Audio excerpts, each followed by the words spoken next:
পৌষ সংক্রান্তির পরের দিন ঠিক এনাদের দেখা মেলে আমাদের গ্রামে। অর্থাৎ পৌষ সংক্রান্তি যেদিন পিঠে পার্বণের উৎসব পালন হয় প্রতিটা ঘরে, ঠিক তার পরের দিনই এনারা বাসি পিঠের খোঁজে বাড়ি বাড়ি পৌঁছে যায়। শুনতে খারাপ লাগলেও এনারা হচ্ছে আমাদের পাশের গ্রামেরই অনেক দুস্থ গরিব পরিবারের মানুষজন। তো এনারা কি করে, পিঠে খাওয়ার মতো এনাদের পয়সা নেই, এনারা দিনমজুর খাটে কোনো রকম এদের পেট চালায়। তো এনারা পিঠে খাওয়ার জন্য পরের দিন যাদের বাড়িতে পিঠে বেঁচে যায় বা পিঠে রেখে দেয় অনেক বাড়িতে, শুধুমাত্র এনাদের দেওয়ার জন্য।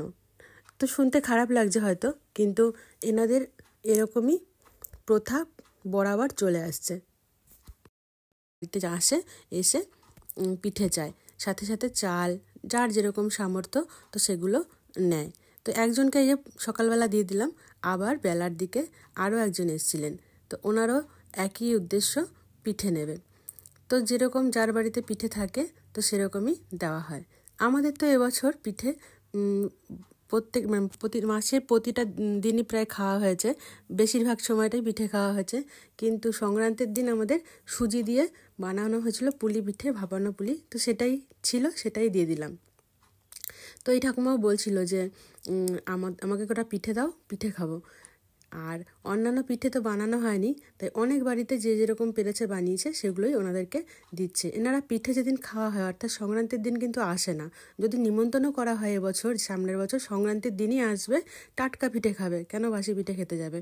কিন্তু এনারা কিছুতেই আসবে না, মানে লজ্জার ভয়ে আর কি।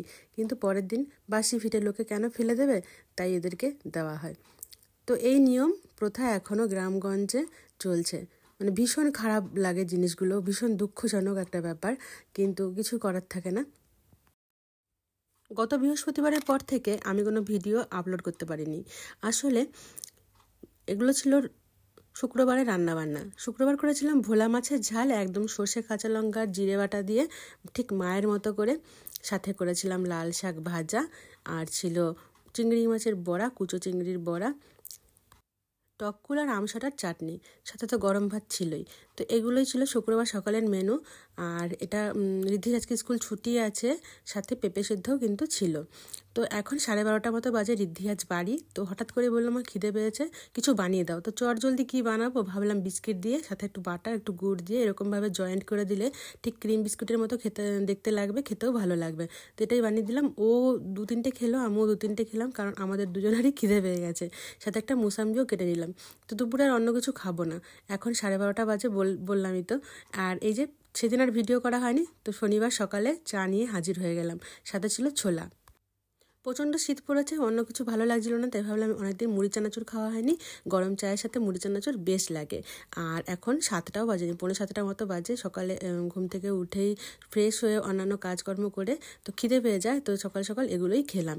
তো আজকে রান্না করেছিলাম লাল রসুন দিয়ে লাল শাক, না এটা নোটে শাকই, সবুজ নোটে শাক ভাজা, আর ছিল ফুলকপি আলুর রসা আর ভোলা মাছের ঝাল। এখন দিদিকে খাইয়ে দিলাম, ও এখন স্কুল যাবে। আর ওকে আজকে ও দাদু ছেড়ে দিয়ে আসবে স্কুলে, কারণ আমারও সময় নেই, ঠাকুমাও এখনও পুজো করছে, এখনও অনেকটা দেরি লাগবে, তাই ঘন্টা পড়ে গেছে, তাই তাড়াহুড়ো করে এই যে চলে গেল। এখন প্রায় 12টা মতো বাজে, আমি ছাদে চলে এসেছি, অনেকগুলো পোশাক ছিল কাচাকাচি করে। আর ভালোই রোদ বেরিয়েছে আজকে, তাই ভাবলাম জামা কাপড়গুলো মেলে দিই, তাড়াতাড়ি শুকিয়ে যাবে। কিন্তু তাড়াতাড়ি আর হলো না, সমস্ত কাজকর্ম করে উঠতে দেরি হয়ে গেল অনেকটাই। আর এখন চলে এসেছি বাগানে, স্নান করে ঠাকুরকে ফুল দেবো। আর ভাবলাম যে গাছ থেকে কয়েকটা ফুল তুলে নিয়ে দেবো। আর সবসময় কী হয়, ফুল তোলা থাকে, কিন্তু গাছ থেকে ফুল তুলে একটা পুজো দেওয়ার কিন্তু অনুভূতিটাই অন্যরকম। তো এখন অনেকটা পরে, প্রায় 3টে মতো বাজে, রিদ্ধির বাবা হঠাৎ করে বললো আমার খিদে পেয়েছে, তো কিছু করে দাও। তো ওই জন্য ডিম আর পেঁয়াজ টমেটো একসাথে ভেজে দিলাম কাঁচা লঙ্কা দিয়ে, সাথে লঙ্কা তেলও ছিল। আর খেলো মুড়ি, ফুলকপি আলুর তরকারি অনেকটা ছিল, তো ওইটা দিয়েই কিন্তু মুড়ি খাওয়া হলো। আমিও সাথে কয়েক গাল মুড়িও খেয়ে নিয়েছি। তো এখন লেবু খাবো, লেবু নিয়ে এসছে। আর এই লেবুগুলো আমাদের এখানে 10 টাকা করে পিস, আর প্রচণ্ড মিষ্টি, একদম মানে চিনির মতো আর কি। তো এই লেবুগুলো এখন ছাড়াবো, সবাই মিলে খাওয়া হবে। এই কুলগুলো অনেকদিন খাওয়া হয়নি, অতটা মিষ্টি না, কিন্তু ভালো লাগছিলো খেতে। একটু বিট নুন ছড়িয়ে রোদে চলে গেলাম রিদ্ধি আর আমি, ও স্কুল থেকে ওকে নিয়ে চলে এসেছি। আর এখন রোদে বসে বসে এখন কুল আড়ি খাবো, লেবু খাবো।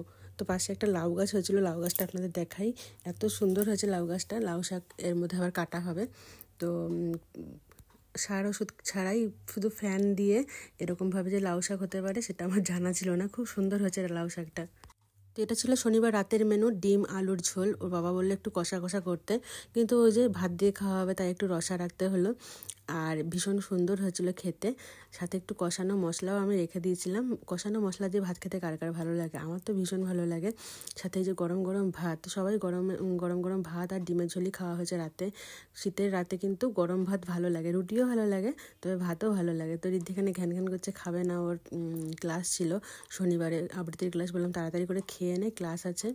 আর এটা হচ্ছে রোববারের সকাল। অরির দিদা হঠাৎ করে অনেকগুলো পিঠে পাঠিয়ে দিল। তো গ্রামগঞ্জে এরকমই, কারোর বাড়ি কিছু হলে কিন্তু অন্যের বাড়ি দেওয়া এখনও প্রথা নিয়ম এগুলো কিন্তু আছে। তো এগুলো মালপোয়া, সম্ভবত চালের গুঁড়োর মালপোয়া, খেতে অসম্ভব ভালো ছিল, তাই চায়ের সাথে কয়েকটা নিলাম। তো এখনও 7টাও বাজেনি, আর অরি চলে এসছে পড়তে, তাই পিঠেগুলো দিয়ে চা খাওয়া হবে, সাথে ছোলা বিস্কিট চানাচুর এগুলো তো ছিলই।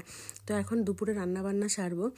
আর আজকে মাছটা একদম শুকনোভাবে করব, এই যে কোনো রসা রাখিনি, ভোলা মাছ। আর ঋদ্ধির বাবা আজকে খাবে না ঘরে, তাই আমরা 4 জন খাবো, তাই কম করে মাছ রান্না করেছি।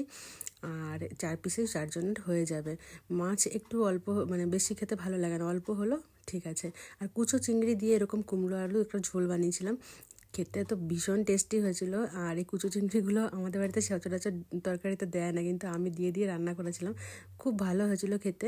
সাথে গরম ভাত তো ছিলই। এগুলোই ছিল রোববারের মেনু।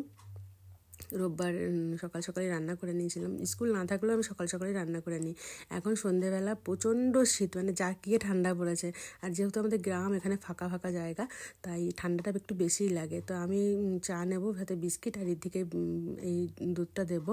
তো বলছে যে তাড়াতাড়ি খেয়ে আমি ঘুমিয়ে যাব, কারণ অনেক ঠান্ডা পড়েছে। আমার গলার অবস্থাও ভীষণ খারাপ, মানে ঠান্ডা লেগে যাচ্ছে অল্পতেই, সর্দি কাশি তো আছেই, মাথায় শ্যাম্পু করলে আরও বেশি ঠান্ডা লাগছে। তো মাথায় এই সময়টা অনেক সময় কী হয়, খুশকি হয়, তো শ্যাম্পু করতেই হয়। তো রবিবারের রাতেও কিন্তু আবার ডিমের ঝোলই করলাম, কারণ সবাই ভাত খাবে বললো। আর ফুলকপি আলু দিয়ে ডিমের ঝোল, তো অসম্ভব টেস্ট হয় এটা। গরম মশলা বাটা গরম মশলা দিয়ে করেছিলাম, আর সত্যি খুব ভালো হয় খেতে। এরমভাবেই মাদের তো করতাম, মার মতো করেই করা শিখেছি। এখানে শাশুড়ি মার রান্নাগুলো আমি করি, রেসিপিগুলো সেগুলোও করার চেষ্টা করি। আর যত মানে ওর বাবা আবার বাঙাল রান্না খেতে বেশি পছন্দ করে, তাই বাঙাল রান্নাগুলোই করার চেষ্টা করি। যেমন কচুর শাক আর এই ফুলকপি আলুদের ডিমের ঝোল, এগুলো কিন্তু এরা খায় না সেভাবে, মানে করে না, কিন্তু আমি এভাবেই রান্নাগুলো করি। আর এই যে গরম গরম ভাত, ধোয়া ওঠা ভাত, সবাই খেয়ে নেবো একসাথে। আর এখন এই যে 7:15 মতো বাজে, পরের দিন সকালবেলা, প্রচণ্ড কুয়াশা। আর আজ হচ্ছে মকর সংক্রান্তি, তো এরকম চারিদিকটা ভরে গেছে। অলরেডি অনেক মানুষজন উঠে গেছে অনেক ভোরে, তো তাদের বাস্তু পিঠে দেওয়া হয়ে গেছে, আর নদীতে গিয়ে স্নান করাও হয়ে গেছে। মানে এই ঠান্ডায় নদীতে স্নান, সাথে এরকম কুয়াশার মতো ওয়েদার, তো কিছু করার নেই। সংক্রান্তি অনেকে এরকমভাবেই পালন করে, তো আমাদের বাড়ি থেকে কেউই যায় না কোথাও। আর এই পুজো আচরা সবই হয়, কিন্তু স্নানটা আমাদের হয় না। তবে মকর সংক্রান্তিতে আমাদের অনেক নিয়মকানুন আছে, যেমন লক্ষ্মী পুজো, আলপনা দেওয়া, এইসব নিয়ম নীতিগুলো রয়েই গেছে।